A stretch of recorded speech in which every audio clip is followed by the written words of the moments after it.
My name is Sophie Hughes. I am an artist from England. I've been here as the artist in residence at Wawayi studio and gallery for the last month. My work, so maybe I call myself an artist ecologist.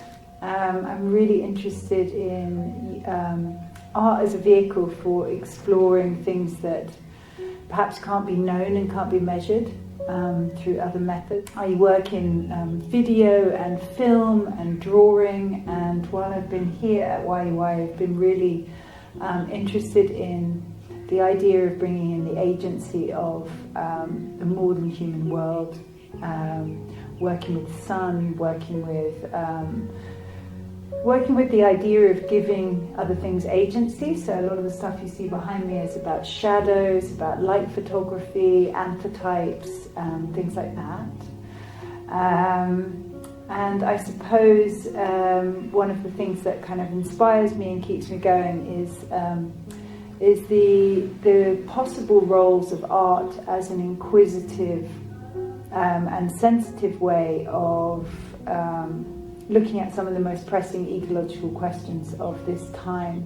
It's about community work, so it's all very well having these ideas in isolation, but how can art be a really interesting vehicle for exploring ways of connection with nature?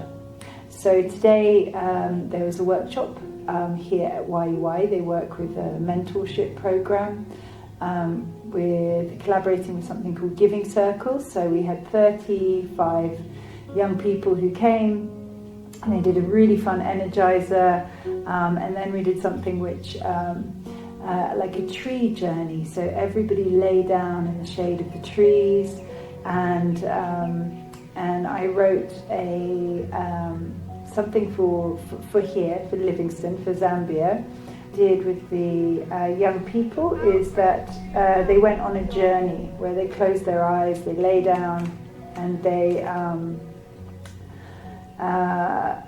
became a tree, and then they became a bird, and then they became an ant, and then they emerged again. And the idea is it's kind of fun and it's imaginative and it's playful, but it's also, it's also quite serious. What if we think of other things, other species as intelligent, then, and if everything's intelligent, now what? And if the forest is our teacher, what can we learn?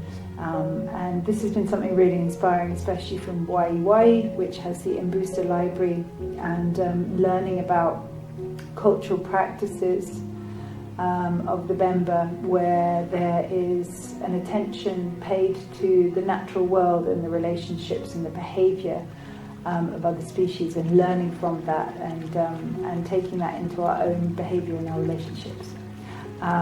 So that's what we've been doing today. And also the young people did a lot of light photography. We did some sand painting. I did some paints that I made from the garden, and then we decorated a big tree, and it looks absolutely fabulous. And they're super creative. And we also, a lot of it was inspired by bats, so looking at relationships between, bats and insects and fruit and pollinators, and just this wonderful web of life, and thinking about how everything is implicated in it. Today's been great, a lot of this work is kind of built up to the artworks, and a really important thing for me, as I said, is like the community idea. You never know how these things are going to go, but the kids were just brilliant. They were really fun. There was a lot of good energy, and I hope they enjoyed it. They seemed that they were enjoying it, and then we had a talk, and we had a really fascinating discussion afterwards. So some local artists from Livingstone came, and also Claire Mateke, who's a mammologist, Anawana Haloba, and we had this really interesting discussion about kind of belief systems and consciousness, and also artists whose work is exploring ecology and what the kind of pitfalls and successes of that can be as well.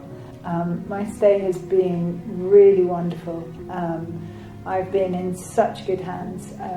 Everybody has been incredibly friendly and generous, and I've learned so much. And being able to be here and interact with local artists, also having the dynamic of being in Livingstone town, but Wawayi has their creative village, which is a fantastic kind of rural project, and been going out there. That's been hugely inspiring, hugely warmed by the generosity and kindness of everybody here, and the answer to would I come back? Definitely, absolutely, yeah. Looking forward to it.